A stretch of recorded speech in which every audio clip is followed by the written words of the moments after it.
আমি জীবনে কোনোদিন পড়ালেখা করিনি রে, জীবনে কোনোদিন আমি পড়ালেখা করিনি। প্যান্ট পরাছি, শার্ট পরাছি, দামি দামি আমার চোখে চশমা আছে, পায়ে জুতা আছে। জীবনে আমি কোনোদিন পড়ালেখা করিনি। এই চিঠিখানটার ভিতরে কি লেখা আছে আমি জানি না, পড়ালেখা করিনি, কান্দি। আজ আমার হাতে চিঠি রয়েছে, আমার দুটা চোখ থাকতো, আমি কানা, চোখে আমি দেখতে পেলাম না, তাই আমি আফসোস করে কান্দি। এই মুসলমান, ঠিক রে ভাই, আজকে আমরা মুসলমান। কোরআন একটা এমন কিতাব, কোরআন এমন একটা বই, আপনার পকেটে 10,000, 15,000, 20,000, 50,000 টাকা দামের মোবাইল রয়েছে। দিনের মতো 10 বার, 15 বার, 50 বার, ঘন্টাতে, মিনিটে, 5 মিনিটে, আধ ঘন্টাতে বারবার মোবাইল খুলে খুলে দেখছেন আমার কোন বন্ধু আমার হোয়াটসঅ্যাপে কি পাঠালছে, ফেসবুকে আমি কি দেখতে পাই, ইউটিউবে আমি কি দেখতে পাই। বারবার 24 ঘন্টাতে না হইলে 50 বার করে আমরা মোবাইল খুলি। কিন্তু মুসলমান রে, 1400 বছর হয়ে গেল কোরআন আসা রে বন্ধু, 1400 বছর হয়ে গেল কোরআন আসা। এই কোরআন কি জিনিস? আজকে আমার আপনার বয়স 50 বছর হয়ে গেল, 100 বছর হয়ে গেল, কাউরি 40 বছর হয়ে গেল, কিন্তু জীবনে এই কোরআন আমরা খুলে দেখতে জানলাম না কি আল্লাহর কিতাব কোরআনে কি লেখা আছে। সুবহানাল্লাহ। যখন কোরআনকে আমরা খুলে দেখতে জানলাম না, তাহলে আমরা কেমন মুসলমান? কি বুঝবো যে আল্লাহ তাআলা কোরআনে কি লিখেছেন? মুসলমান, আজকে আমরা নামের মুসলমান হয়ে আছি। নবী আমার যখন কোরআন তেলাওয়াত করতেন, ওরে সুবহানাল্লাহ, নবীর কোরআন শুনে মক্কার লোকেরা পাগল হয়ে যেত, দিবানা হয়ে যেত। কোরআন হলো আরবি জবান, আরবি ভাষা, আর মক্কার জবান হলো আরবি। কোরআন যখন নবী পড়িতেন, মক্কার মানুষেরা কোরআন শোনার পর তারা কিন্তু মুসলমান হয়ে যেতেন। আবু জাহাল, আবু লাহাব, আবু সুফিয়ান, এই বড় বড় নেতা সরদার যারা বেঈমান মুশরিকের নেতা, এরা কিন্তু বাইকাট করে দিল। হে মক্কার লোকেরা, তোমরা শোনো, যখন মুহাম্মদ নামে ছেলেটা কোরআন পড়বে, তখন খবরদার তাদের কোরআন কিন্তু তোমরা শুনবে না। এই মক্কার মানুষ, যখন মুহাম্মদ কোরআন পড়বে তখন তোমরা কোরআন শুনবে না। আচ্ছা আপনি বলেন তো, কোন মানুষ যদি কোরআন পড়ে, আপনার শোনার মন না থাকতে গেল, আপনি রাস্তা দিয়ে হেঁটে গেছেন, কোরআন পড়েছে, আপনার কানে আওয়াজ আসবে না? আসবে না ভাই? জোরে বলেন, আসবে না? আসবে না? আসবে। তখন মক্কার লোকেরা বলতে লাগলো, হে আবু জাহাল, আবু লাহাব, আবু সুফিয়ান, শোনো, এই ছেলেটা যদি কোরআন পড়ে রে, তাহলে কেমন করে তার কোরআন থেকে আমরা দূরে থাকবো? তার কোরআনের আওয়াজ তো আমাদের কানে আসবে। ওরে আল্লাহ, দেখেন কত তারা বদমাইশ ছিল বন্ধুরে, তাদের কথাটা আল্লাহ রাব্বুল আলামিন কোরআন মাজিদে দিয়ে দিয়েছেন। বেঈমান মুশরিকরা আজকে যেমন আপনারা জালসা শুনতে এসেছেন, তারা একটা মজলিস কায়েম করে দিল, একটা তাড়াতাড়ি করে বৈঠক বসিয়ে দিল, একটা মিটিং শুরু করে দিল। কি মিটিং? বলছে রে মক্কার লোকেরা, মুহাম্মদের কোরআন পড়া শুনবি না রে। কোরআন একটা এমন জিনিস, কোরআনে এমন একটা জাদু আছে, কোরআনে একটা এমন তাসির আছে, কোরআন শুনতে গেলে তোকে মুসলমান হতে হবে, কোরআন শুনতে গেলে তোকে মুহাম্মদের কথাতে, মুহাম্মদের দিনে তোকে যেতে হবে। বলছে কোরআন কেমন করে বন্ধ হবে? একজন বলছেন আমরা তাকে দেশ থেকে তাড়িয়ে দিব, একজন বলছেন তাকে কোরআন পড়িয়ে দিব না।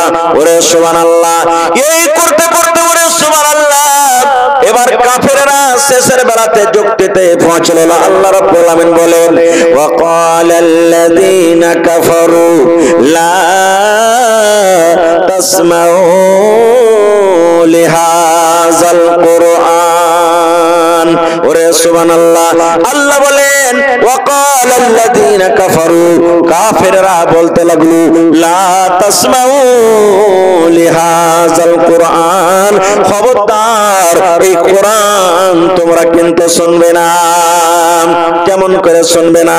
আল্লাহ রাব্বুল আলামিন বলেন ওরা বলতে লাগলো ওয়ালগাউ, যখন মুহাম্মদ কোরআন পড়বে রে তখন তোমরা ঠাট্টা মজা করতে লাগো, জোর জোর করে তালি বাজাতে লাগো, জোর জোর করে তোমরা হাসতে লাগলো, জোর জোর করে তোমরা সিটি বাজাতে লাগো, শোরগোল করতে লাগো, হাউ হাউ করে চিৎকার করতে লাগো, যেন কোরআনের আওয়াজ থেকে তোমাদের আওয়াজটা যেন বেশি হয়ে যায়। এই মুহাম্মদ ছেলে যখন পড়বে ওই পড়ার টাইমে তোমরা জোর জোর করে চিল্লাবে, জোর জোর করে কথা বলবে, জোর জোর করে ঠাট্টা মজাক করবে, জোর জোর গলাতে তোমরা চিল্লাবে এবং তালি বাজাবে। লাআল্লাকুম তাগলিবুন, এই কাজটা যদি করতে পারো হয়তো তোমরা কিন্তু তারপর গালিব হয়ে যাবে। নারে তাকবীর! দেখেন কেমন তাদের বুদ্ধি। আহা ভাই, আজকে আমরা মুসলমান, কিন্তু যদি দেখা যায় সেই ঘটনাটা আমাদের সামনে এসেছে। আজকে এখানে জালসা, সুবহানাল্লাহ, দিনের কাজ চলছে, দেখেন কত ভাই মেলাতে আমার এখনো ঘুরছি, কত ভাই কোরআনের মাহফিল এখন পর্যন্ত আসতে পারে না, কত ভাই দেখেন এখনো বাজারে ঘোরাঘুরি করছে, কত ভাই রাস্তাতে বসে আছেন, কত ভাই এখনো বাড়িতে বসে আছেন। হাই রে মুসলমান, কোরআন আজকে আমরা বুঝি না, কোরআনের মানে বুঝি না।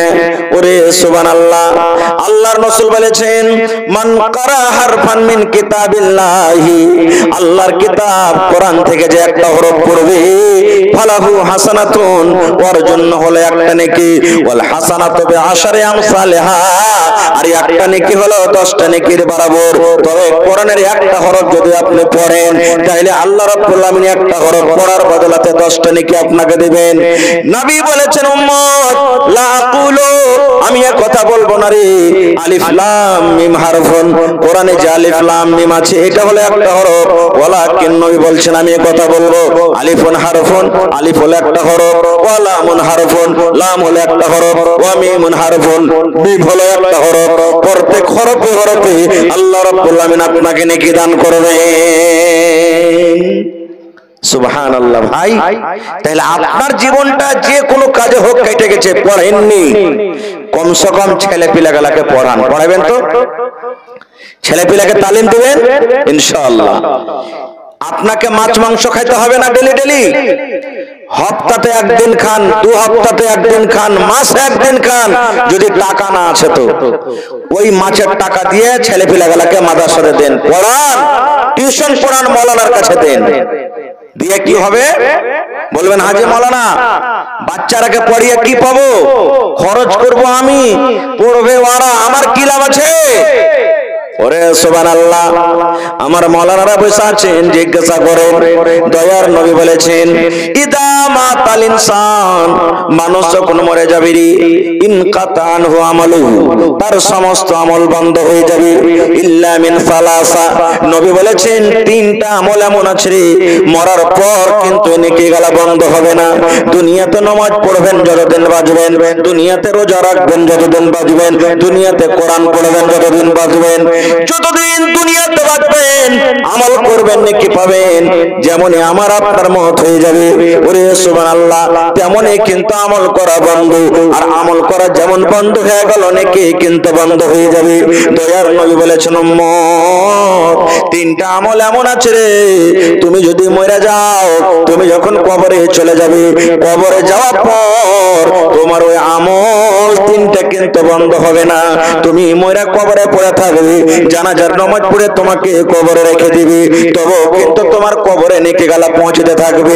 বলবেন মাওলানা কেমন করে আমি কবরে শুতে থাকবো, আমি তো দুনিয়াতে আমল করতে পাবো না, তবে আমার আমল গালা নাই, আমার আমল হবে না, কেমন করে কবরে আমার নেকি পৌঁছবে? আল্লাহ রাসূল বলেছেন উম্মত 3টা জিনিসের মধ্যে একটা হলো সাদকায়ে জারিয়া। এই যে দেখেন মাদ্রাসা বানিয়ে দিয়েছেন, মাদ্রাসা তৈরি করে দিলেন, মাদ্রাসা যতদিন কায়েম থাকবে, মসজিদ বানিয়ে দিলেন, মসজিদ যতদিন কায়েম থাকবে, কোন ইয়াতিম দুঃখীকে কল দিয়ে দিলেন, কোন মানুষের জন্য পানি পান করার জন্য কল দিয়ে দিলেন, ইন্দারা দিয়ে দিলেন। দয়ার নবী বলেছেন এটা হলো সাদকায়ে জারিয়া রে। তুমি কবরে পৌঁছে থাকবে, তোমার টাকা দেওয়াতে বাচ্চারা যখন পড়বে, যেমনই তারা পড়বে, ও পড়ে জানে কি পাবে, আল্লাহ রাব্বুল আমিন তোমার কবরে ওই নেকিটাকে পৌঁছে দেবেন। মসজিদে মানুষেরা নামাজ পড়বে, ওরে সুবহানাল্লাহ, আল্লাহু আকবার বলে যেমনই হাত নেড়ে দিল বুকে, নামাজ চালু হয়ে গেল, নামাজ পড়ে জানে কি পাবে। এই যে আপনি মসজিদ করে গেলেন, আল্লাহ রাব্বুল আমিন ওই নেকিটা আপনাকে কবরের ভিতরে দিয়ে দিবেন। এটা হলো সাদকায়ে জারিয়া। 2 নম্বর রাসূল বলেছেন নেককার বেটা, নেককার বেটি, নেককার সন্তান, দিনদার বেটা, দিনদার বেটি দুনিয়াতে ছেড়ে গেছেন, আপনি যখন কবরে চলে যাবেন, ওই বেটা বেটি আল্লাহর দরবারে হাত তুলে যখন বলবেন রব্বির হামহুমা কামা রাব্বায়ানি সগীরা, ওই বেটা বেটি যখন দোয়া করবে, এই আল্লাহ আমার মা কবরে চলে গেছেন, আমার আব্বা কবরে চলে গেছেন, মাবুদে জানি না জীবনে কত নেকি করেছে, কত গুনাহ করেছে, আল্লাহ তুমি জানো, আমি জানি না। আল্লাহ আমার মা বাপ যদি জীবনে কোনো গুনার কারণে কবরে ধরা পড়ে থাকে, যদি কবরে কোনো শাস্তিতে থাকে, আল্লাহ আমি মা বাবার সন্তান হয়ে, বেটা হয়ে, বেটি হয়ে দোয়া করি, আল্লাহ আমার মা বাবার কবরে তুমি জান্নাতের বিছানা দিয়ে দাও, আল্লাহ মা বাবার কবরকে নূর দিয়ে মনোয়ার করে দাও, আল্লাহ মা বাবার গুনাহকে জীবনের তুমি মাফ করে দাও। এইভাবে যখন দোয়া করে, নবী বলেছেন ওই বেটা বেটির দোয়া আল্লাহ কবরে পৌঁছে দেয়। নারে তাকবীর। কিন্তু বেটা বেটি কখন দোয়া করবে?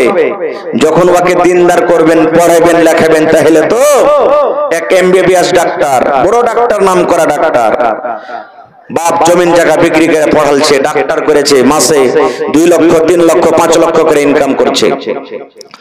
খবর হলো তোমার বাপ মরেছে, ডাক্তার সাহেব আইলেন, জামাত হয়ে গেল, সাববন্দি হইলো। ইমাম সাহেব বলছেন ডাক্তার সাহেব আপনি আপনার আব্বার জানাজা পড়িয়ে দেন, কারণ যদি নিজের মানুষ কেউ থাকে পড়ানেওয়ালা, মা মরে গেছে, ওর শৌহর আছে বেঁচে, কিংবা মা মরে গেছে, বেটা আছে, পোতা আছে, নাতি আছে, ভাতিজা আছে, চাচা আছে, ভাই আছে, এগুলোর মধ্যে যদি কেউ পড়ানেওয়ালা হয়, তো যদি পড়াই তো বেশি ভালো, উত্তম। আর না হলে তো ইমাম সাহেব আছেন। তো ইমাম সাহেব বলছেন ডাক্তার সাহেব আপনার আব্বা জান মারা গেছে, চলেন জানাজার নামাজ পড়িয়ে দেন। ওরে সুবহানাল্লাহ, যেমন জানাজার নামাজের কথা বলেছেন রে বন্ধু, ওই ডাক্তারের চোখ দিয়ে ঝরঝর ঝরঝর ঝরঝর করে পানি ঝরতে শুরু হয়েছে। এমন করে ডাক্তার সাহেব কাঁদছে, কাঁদতে কাঁদতে তার চোখ কিন্তু লাল হয়ে গেছে। ইমাম সাহেব বলছেন ডাক্তার বাবু কেন কাঁদেন? কান্দার কারণটা কি? আপনার আব্বা মারা গেছে, এই যে মাইয়ার সামনে আছে, জানাজার সামনে আছে, কেন কাঁদছেন আপনি? আপনার আব্বার পরে দয়া মায়া হয়েছে, আব্বা মারা গেছে এই জন্য আপনি কাঁদছেন নাকি? সবর করেন। ডাক্তার বলছেন মাওলানা আমার আব্বা মারা গেছে এই জন্য আমি কান্দি না, আমার আব্বা জান যতদিন আল্লাহ হায়াত দিয়েছিলেন বাঁচলেন, আল্লাহর আমানত আল্লাহর কাছে জমা হয়ে গেছেন, তবে কেন কাঁদছেন ডাক্তার বাবু? বলছেন মাওলানা এই জন্য আমি কান্দি, আমার আব্বা জান আমাকে জমিন বিক্রি করে, আমার আব্বা জান আমাকে ছাগল বিক্রি করে, আমার আব্বা জান আমাকে গায়ে বিক্রি করে আমাকে পড়িয়ে লেখে এত বড় ডাক্তার করে দিয়েছেন, আজকে আমি MBBS ডাক্তার হয়ে গেছি। কিন্তু মাওলানা এমন আমার আব্বা আমাকে তালিম দিয়েছে, আমি জানাজার দোয়া জীবনে শিখতে পারিনি। আজকে আমার আব্বা জান পড়ে আছে, আপনি যে জানাজার কথা আমাকে বললেন, আমি জানাজার দোয়া জানি না, জানাজা পড়ার তারিখ আমি জানি না, জানাজার নামাজ আমি পড়িতে জানি না, কেমন করে আমি পড়বো? এই জন্য ডাক্তার বাবু আমি, এই জন্য মাওলানা আমি কান্দি। ভাই মুসলমান, তাহলে বেটাকে ডাক্তার করেন, মাস্টার করেন, ইঞ্জিনিয়ার করেন, প্রফেসর করেন, সব জিনিসের আমাদের দরকার আছে, করতে হবে, কিন্তু প্রথমে দ্বীনি তালিম দিতে হবে। আপনাকে দ্বীনি তালিম দিতে হবে।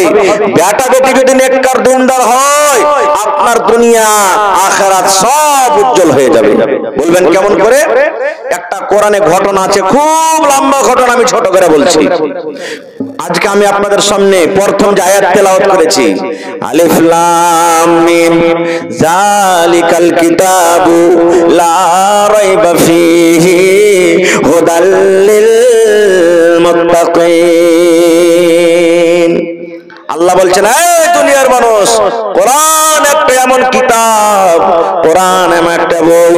আল্লাহ বলেন লা রাইবা ফীহি, কোরআনে কোন রকমের শক নয়, কোরআনে কোন রকমের সন্দেহ নয়। কোরআন হলো আল্লাহর কিতাব, আল্লাহর কিতাব হইতে কোন রকমের শক সন্দেহ নাই। না আছে? কোরআন কার কিতাব? কোরআন কার কিতাব ভাই? আল্লাহর কিতাব। যদি কোনো মানুষ এই কোরআনটাকে আল্লাহর কিতাব না মানে, তাহলে কি মুসলমান? জোরে বলেন মুসলমান?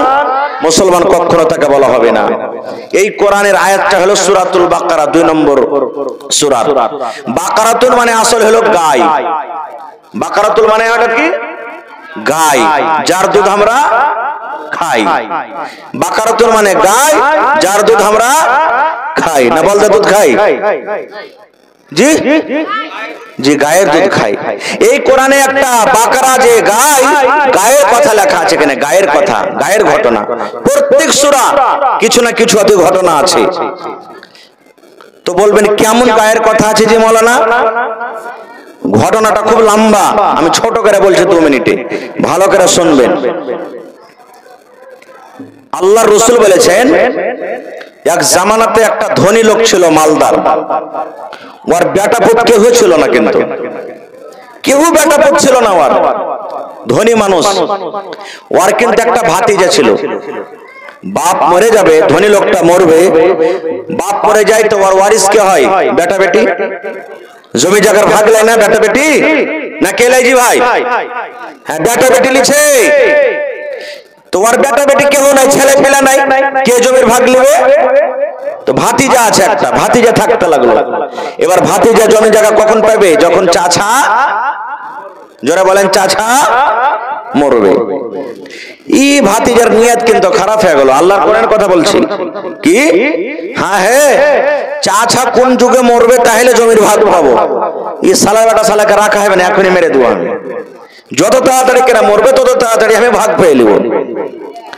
এবারে ওই কোরআনের কথা বলছি, চাচাকে ও মেরে দিলে, জমির লালচে, সম্পত্তির লালচে চাচাকে মেরে দিলে। এবার মেরে দিলে তো লাশটা কি করবে? লাশটাকে মাথাতে করে ধইরে অন্য কোন জায়গাতে, কহরের বাড়ির কানটাতে ও লাশটাকে ফেলে দিলে, যাতে গাঁর মানুষেরা কহে যে এই ভাতিজাটা একে মারেনি। ও লাশটা ফেলে চলে এসছে। সকাল বেলাতে ও হাল্লা হইতে লাগলো, আরে দেখো রে দেখ, অমুক গ্রামের এই লোকটাকে কে মেরে এখানে ফেলে দিয়েছে। আপনারা বলেন, দুনিয়ার যেটা আইন, দুনিয়ার যেটা কানুন, যার কানটাতে লাশটাকে ফেলে রাখবে ওকে মুজরিম মনে করবে কি করবে না? জোরে বলেন, করবে কি করবে না? এক ভাই মার্ডার করেছে কহ কি, আর 5টা বাড়িতে ভাই আছে, ওরা জীবনও জানে না, ওরা কো জেল খাটতে হয়েছে না হয় না? কহ কি ছাড়ে না, সবাইকে ফাঁসেছে। সুবহানাল্লাহ। এবার দেখেন ভাতিজা চাচার লাশের পাঞ্জরে যায় কাঁদতে লাগলো, হাও মাও করে চিৎকার করে কাঁদছে, কে মারলে আমার চাচাকে রে? কে মারলে রে?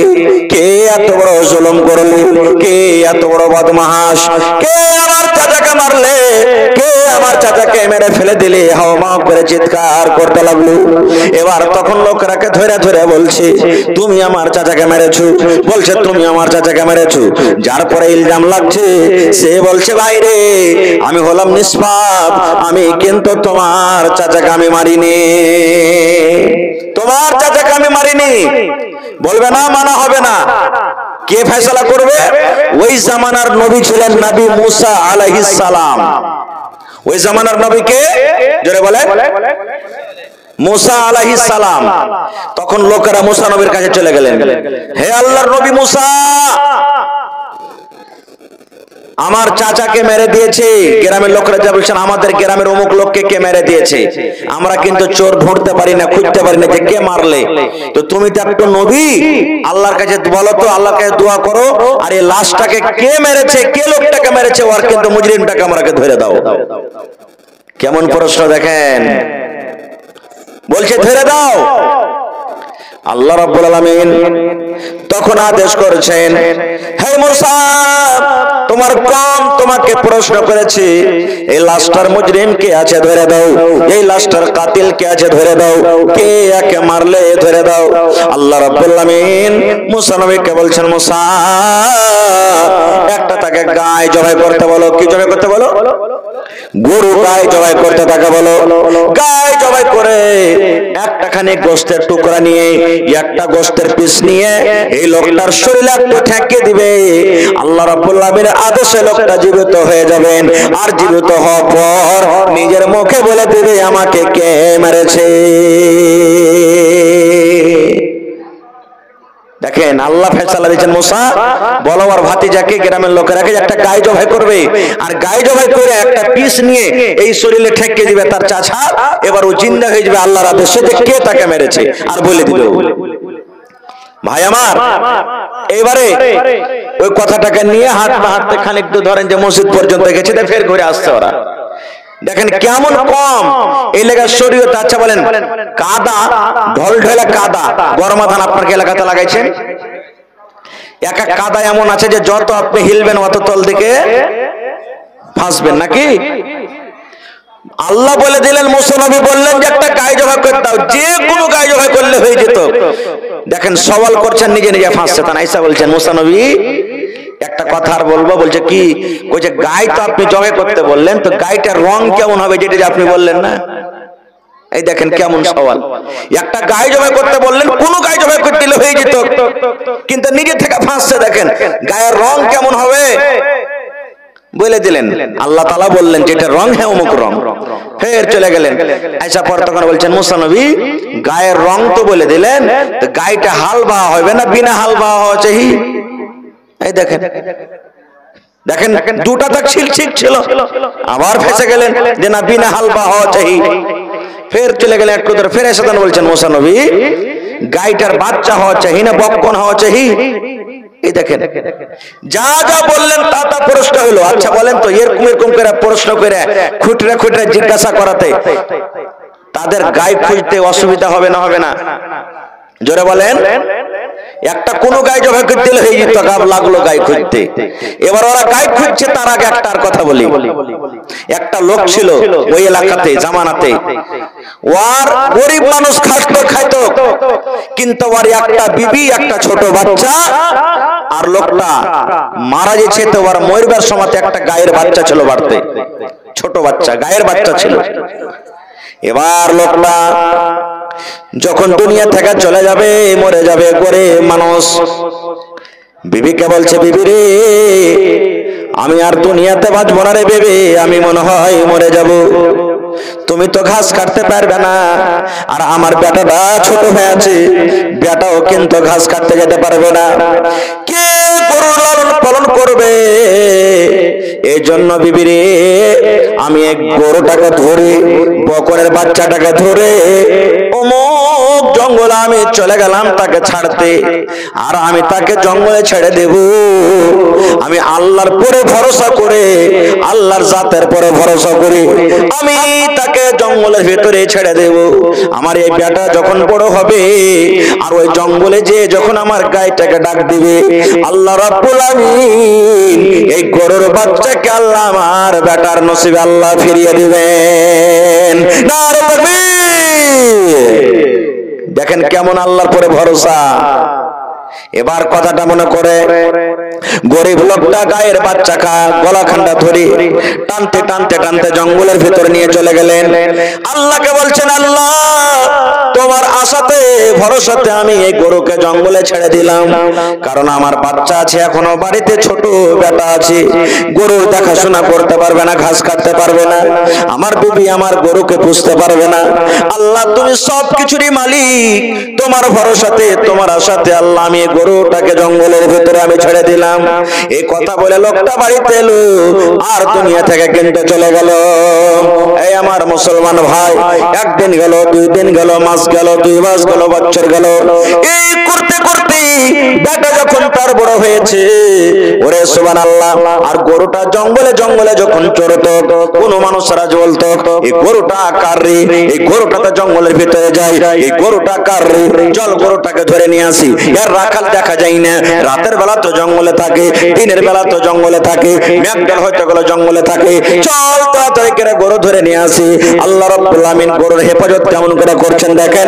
যেমনই মানুষ গরুর পাঞ্জরে যায়, ন্যান পিঠে করে গরুটা এমন জোর করে জঙ্গল থেকে পালিয়ে যায়, কি সেই গরুকে কোনো লোক কিন্তু ধরতে পারে না। যারা হেফাজত আল্লাহ করবেন তাকে কেউ পারবে মারতে ধরতে? জোরে বলেন পারবে ভাই? জীবনে পারবে না। এরকম ভরসা হওয়া চাই। কেমন ভরসা? এই ঘটনাটা একটু ঠাইট এখানে আমি পরে বলছি, তার আগে একটা ভরসা বলছি, ভরসার কথা। সহিহ বুখারী শরীফের হাদিস, আল্লাহর নবী বলেছেন একটা মুসাফির লোক সফর করতে গেছেন, ধরেন চলে গেছেন দিল্লি, কলকাতা, পাঞ্জাব, কোন জায়গাতে চলে গেছেন। লোকটার পকেটে কিন্তু টাকা নাই। টাকা যদি না থাকে এই জমানাতে খুব আসান হয়ে গেছে, আব্দুল্লাহ রে কি হয়েছে, হ্যাঁ আবে পকেটে টাকা নাই, 1 টাকা পকেট মার হয়ে গেছে, 5000 টাকা মোবাইলে পাঠাতো। পাঠাতে পারবে কি পারবে না? আসান হয়ে গেছে। কিন্তু আজ থেকে 10 বছর 20 বছর আগে এটা সিস্টেম ছিল ভাই? ছিল না। টাকা না থাকতে গেলে কারোর কাছে আঞ্জুর পাঞ্জুর ধার নিতে হবে, চাইতে হবে, এছাড়া উপায় নেই। একটা লোকের পকেটে টাকা নেই, হাদিসের কথা। একটা গ্রাম চলে গেছে, জানে না লোকটা গ্রামটার, কাউকে চিনে না, জানে না, অপরিচিত মানুষ। যাওয়ার পর তখন বলছে একটা লোক, ধনী লোকের বাড়িতে, যে ভাই 1000 টাকা দিবে আমাকে। বলছে কেন রে ভাই? বলছে আমার বাড়ি হলো কুশিয়ার গাঁও, আমার কাছে টাকা পয়সা কিছু নেই, তুমি 1000 টাকা দাও তো আমি বাড়িতে যাব, ঠিক 5 দিন পর কি 10 দিন পর তোমাকে আমি টাকাটা দিয়ে দেব। তখন বলছে ভাই তোমাকে টাকাটা দিব তো, তো তোমার গাওয়া সাক্ষী নিয়ে এসো। বলছে গাওয়া সাক্ষী কাকে নিয়ে আসবো? যে ভাই আমাকে তো কেউ চিনে না, আমি গ্রামের কাউকে চিনি না। এক কাজ করো, আমার গাওয়া হলো কে? আমার গাওয়া কে? মুখ খুলে বলেন আমার গাওয়া কে? আল্লাহ। তো বলছে ঠিক আছে ভাই, তুমি আল্লাহকে তো গাওয়া করলে, তো কাউকে গ্যারান্টার করো। গ্যারান্টার বুঝেন তো? গ্যারান্টার বুঝেন? ও না পারলে তোকে দিতে হবে। বলছে গ্যারান্টার লেসো। বলছে ভাই আমি কাউকে চিনি না, তো কাকে গ্যারান্টার মানবো নিয়ে আসবো? বলছে আমার গ্যারান্টার কে? আল্লাহ। ধরেন যে 5 দিন কিংবা 10 দিনের কথা বলেছে, ভাই আজকে হয়ে গেল 9 তারিখ, ঠিক আগামী 18 তারিখে তোমাকে টাকাটা দিয়ে দেবো, তুমি ঘাটে চলে আসিও। একটা নদী পার হইতে হইতো, ঘাটে চলে আসিও। দিয়ে দিলে। লোকটার ভরসা দেখেন, আরো ভরসা দেখেন লেনাওয়ালার, আর দেনাওয়ালারও ভরসা দেখেন। হাদিসের কথা, টাকা লেওয়া দেওয়া হয়ে গেল। ঠিক যেদিন 18 তারিখ হয়ে গেছে, এই লোকটা কিন্তু 1000 টাকা জমা করে তাকে কিন্তু দিতে যাবে। এবার যেমনই সমুদ্র পান্ডর পৌঁছেছে, ওরে সুবহানাল্লাহ, দয়ার নবী বলেছেন ওর কিন্তু ঘাটে যাওয়া পর এলসিডি কিন্তু ছুটে গেল। এলসিডি দেখেছেন আপনারা? পানি জাহাজ দেখেছেন? দেখেননি? হায় আল্লাহ, 200-300 টাকা খরচা হবে, চল যান এখানে চলে যান, একবারে কাইলি মনিহারিতে চলে যান, দেখে আসবেন ওখানে। পানি জাহাজে চলে গেছি, যে দেখছে রে ওই লোকটার কিন্তু পানি জাহাজ ছুটে গেল। লোকটা মনে মনে বলছেন আল্লাহ আমার ওয়াদা আছে তাকে ওপারে জাহাজকে 18 তারিখে টাকাটা দিতে হবে, কিন্তু আমার আসতে লেট হয়ে গেল, যার কারণে আমার জাহাজটা ছুটে গেল। কেমন করে আমি ওপার পৌঁছবো? আল্লাহ আমি সাঁতার কাটে হেলে যেতে পারবো না, কেমন করে লোকটাকে আমি টাকা দিব? এবারে মনে মনে চিন্তা ভাবনা করে বলছেন আল্লাহ, হায় আল্লাহ আমি কি করব? আমি তো মিথ্যা হয়ে যাব, মিথ্যাকারীদের মধ্যে হয়ে যাব। না না না না, আমি তাকে কোনো মতে হয় টাকা পাঠাবো। এই জমানার মতন তো নয় যে তাকে ফোন করে মোবাইলে পাঠিয়ে দিব কিংবা তাকে পোস্ট অফিস করে দিব, কোন হিসাবে টাকা পাঠাবো। লোকটা মনে মনে বলছেন আল্লাহ তোমাকে আমি গ্যারান্টার মনে করেছি, তুমি গাওয়া আছো। এবার লোকটা একটা বাড়ি চলে গেল। বাড়িতে যাওয়ার পর একটা চুঙ্গা কাটলো। চুঙ্গা বুঝেন? চুঙ্গাতে মাছ মেরেছেন কোনোদিন আপনারা? চুঙ্গাতে মাছ মেরেছেন ভাই? হ্যাঁ, চুঙ্গা দেখবেন আমাদের এলাকাতে মারে তো মেলে মানুষ, এখন কমে গেছে। চুঙ্গা ফেলে দিত, দুদিন তিন দিন একদিন পর দু মুখকে ধরতো, আর মোটা মোটা বাইমের মাছ আর সিঙ্গির মাছ ভিতরে ঢেকে থাকতো। মেরেছেন আপনারা মাছ? এবার একটা চুঙ্গা কাটলো, চুঙ্গা কাইটা 1000 টাকা চুঙ্গার ভিতরে কিন্তু বাঁশের ভিতরে ভরে দিল। চুঙ্গাতে ভিতরে একখানটা চিঠি লিখে দিল সুন্দর করে, ওখানটাও ভরে দিল।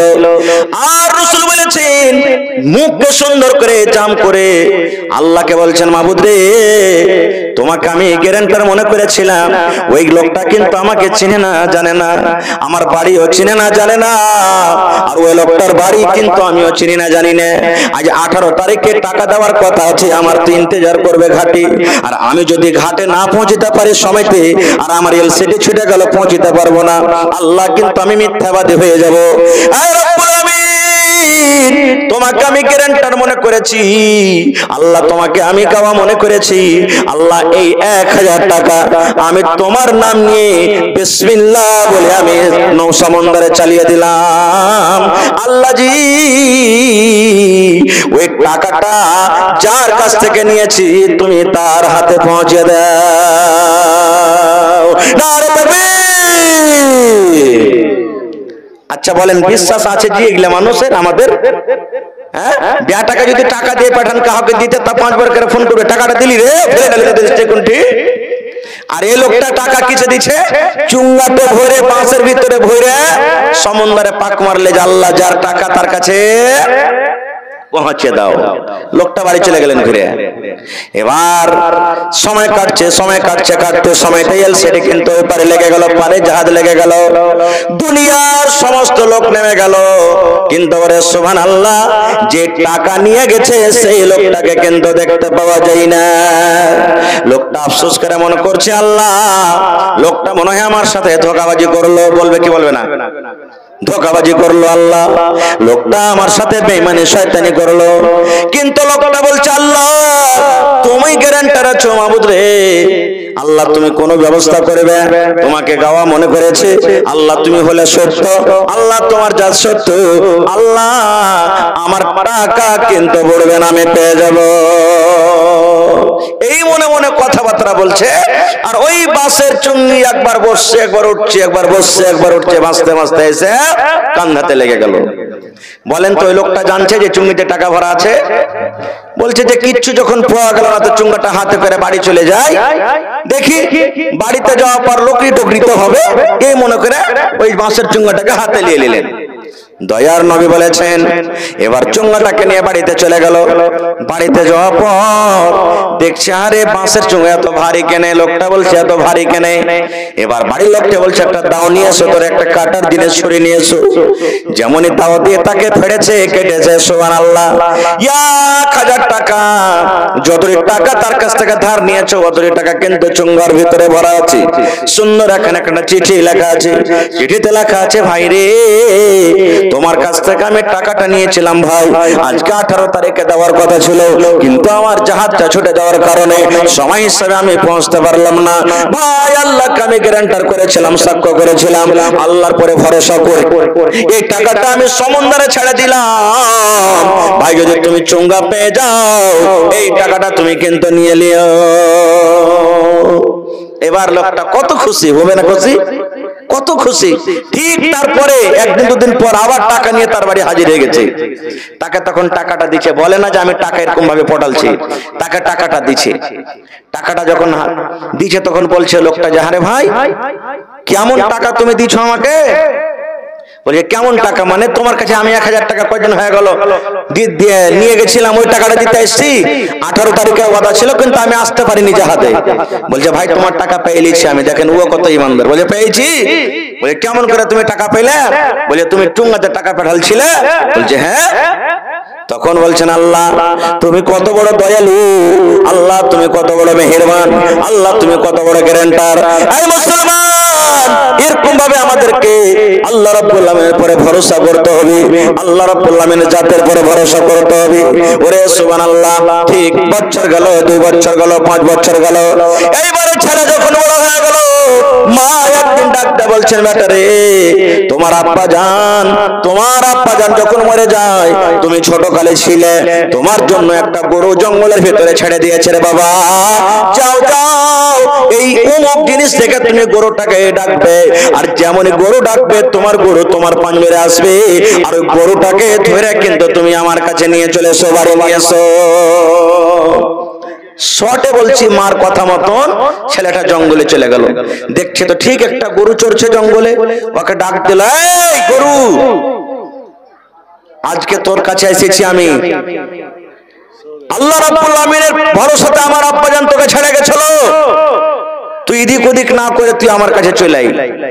আহ দেখেন, গরু কিন্তু তার পাঞ্জরে এসে হাজির হয়ে গেল, গলাখানটাকে ধরে বাড়িতে নিয়ে এলো, বাঁধলে সানি পানি খাওয়াইতে লাগলো। এবারে ঘটনা, ওই যে চাচাকে মেরেছে ওই গরু কোনটা আছে, এটাই গরু হবে, দেখবেন কেমন করে। এবার সুবহানাল্লাহ, গরু খুঁজতে লাগলো, এই রঙের গরু কোন গ্রামে পাওয়া যাবে রে। মিশাল দিয়ে বলছে, কোদাল কাটতে গরুটা নাই, কুশিয়ার গায়ে গরুটা নাই, চিকনিতে নাই, গোসাই বাড়িতে নাই, লানাতে নাই, দুনিয়ার সমস্ত জিনিস সুবহানাল্লাহ ছন্নবন্ন করে খোঁজা হলো, কিন্তু ওরকম গরু পাওয়া যায় না যে গরুটাকে জবাই করার পর আর একটা গোশতের টুকরা চাচার গোত্রে লাগিয়ে দেওয়া হবে, আর আল্লাহর আদেশে চাচা বলবে আমাকে অমুক জন আছে মেরেছে। একদিন তখন বলছে, মা বেটা রে, তুই এক কাজ কর, গরিব মানুষ বাড়তে খাইটা কিছু নাই, তুই তো লোকড়ি আজকে কাটতে যেতে পারলি না, তো যা, বড় হয়ে গেছে, বাপ পড়ায়নি বা নিজে পড়িতে পারেননি কোনো কারণে, এখন যে আপনাকে কোরআন বাড়ালছে, ইংলিশে কোরআন বাড়ালছে, বাংলাতে বাড়ালছে, উর্দুতে তর্জমা বাড়ালছে, যে কোনো ভাষাতে আপনি তর্জমা পাবেন। আপনি কোরআনকে নিয়েছেন, হিন্দি পড়িতে জানেন, হিন্দিটা নিয়েছেন, আর মানে গেলা পড়ে পড়ে যান যে আল্লাহ তাবারাক ওয়া তাআলা কোরআনে কি বলছেন, পড়ে পড়ে যান, তাহলে আপনি বুঝতে পারবেন যে কোরআনে কি আছে। না হলে তোতার মতন করে লাভ হবে ভাই, লাভ হবে? কোনো লাভ হবে না, কারণ আপনি তো জানলেন না যে কোরআনে কি আছে, কোরআনে কি জিনিস। ভাই আমার, আজকে আমাদের কোরআন পড়া কেমন জানেন, একটা আপনাদের সামনে গল্প করছি। একটা লোক, ওর বেটা চলে গেছে দিল্লি খাটতে। আগেকার মানুষ চিঠি লিখতো, এখন তো ফোন আসা পরে গেলে সব ঘটে গেছে নাকি। চিঠি লিখতো আগেকার মানুষ, ওর বেটা বাপের নামে চিঠি লিখেছে, তো বাপ পড়ালেখা জানে না, চিঠি পড়িতে জানে না। তখন গ্রামে একটা লোকের কাছে যে যাই পড়াইতে যায়, কোনো মৌলবীর কাছে বা যারা পড়ালেখা করতে জানতে যাই, তো হাঁটতে হাঁটতে দেখছে রাস্তাতে রোডে একটা মোটর সাইকেলে ট্যাগ দিয়ে করে কিংবা গাছের তলাতে ফুল প্যান্ট শার্ট জুট জাট করে কোট প্যান্ট পিন্ধা আছে। তখন ওর কাছে চলে গেছে, ভাই আমার এই চিঠিখানটা পড়ে দাও তো, আমার বেটা কেরালে কিংবা দিল্লিতে থাকছে, কি লিখে পাঠালছে আমি জানি না। এই চিঠিখানটা হাতে লিয়ার করে ভাই লেগেছে ছেলেটা কানতে, খুব কানছে, চোখ দিয়ে ঝরঝর ঝরঝর করে পানি ঝরে চলেছে। তখন বাপ বলছে যে, আরে ভাই কি হয়েছে আমার বেটার, আমার বেটা কি কোনো কষ্টতে দুঃখে আছে নাকি যে তুই কাইন্দা চলে যাচ্ছিস। যত ওকে জিজ্ঞাসা করছে, ও তো ফুলপে নালা ভাই কাইন্দা চলিছে, মানতে চাহে না। এবার তখন আরেকটা লোক পাঞ্জর দিয়ে চলে আসছে, আর ওর বাপটা গড়াগড়ি করতে লেগেছে জমিনে যে কে জানি আমার বেটা বুঝেন কোন মুসিবত আছে, তার লেগে এই লোকটা কহে না যে চিঠিতে কি লেখা আছে, খুব কাঁদছে। শেষের বেলাতে ওই লোকটা আরেকটা গ্রাম দিয়ে পাঞ্জর দিয়ে যেতাম, কই যে ভাই তুই কিরকম গড়াগড়ি করে কাঁদছিস, কই যে বলিস না ভাই, আমার বেটা দিল্লি খাটতে গেছে, চিঠি পাঠালছে আমার নামে, ওই চিঠিখানটা আমার এই ভাইকে পড়িতে দিয়েছে, কি যে চিঠিতে লিখেছে আমার বেটা কত কষ্টতে আছে, লোকটা কাঁদতে জ্বলিচ্ছে, তা আমার বেটা কষ্টতে আছে মনে হয়, আমি ওই জন্য কাঁদছি। তখন লোকটা চিঠিখান ধরে বলছে, দেখি আমি পড়ে দেখি। এবার চিঠিতে অন্য কিছু লেখা আছে, কান্দার কিছু নেই, লেখা আছে আব্বা সালাম আলাইকুম, এরকম ওরকম ভালো, আব্বা ভালো থাকো, আমার জন্য দোয়া করো, এই করো, ভালো কথা লেখা আছে। তখন বাপটা বলছে, এই ভাই তুমি কেন কাঁদছিলে, কেন কাঁদছো তুমি, আমি মনে করছি আমার বেটা কোনো মুসিবত আছে সে কাঁদছে। তখন ছেলেটা কি বলছে জানেন,